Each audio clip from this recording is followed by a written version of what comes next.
Досым, чакыртыпсың. Келинчегиң экөөңөр келгиле дегениңден келип калдык. Сага бир нерсе айтайын дегем. Нени? Аялың жакты.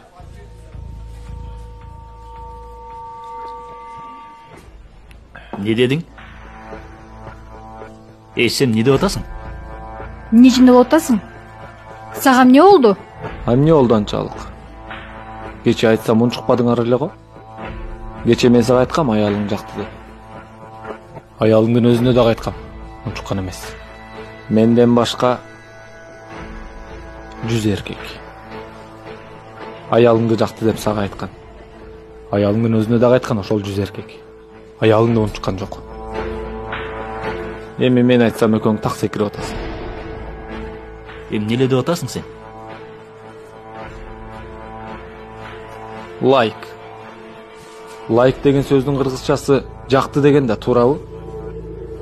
Кече күнү келинчегиң Инстаграмга кооз сүрөтүн койгон кезде 100 эркек лайкты баскан. Башкача айтканда сага жакты деп айткан. Аны сен көргөнсүң. Бирок унчуккан эмессиң.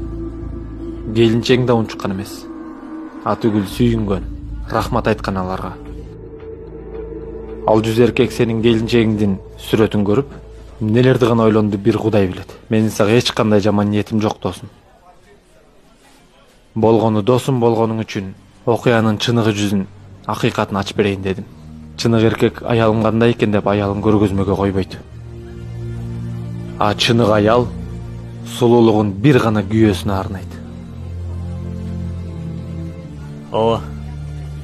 Рахмат сага. Ачуу бирок акыйкат.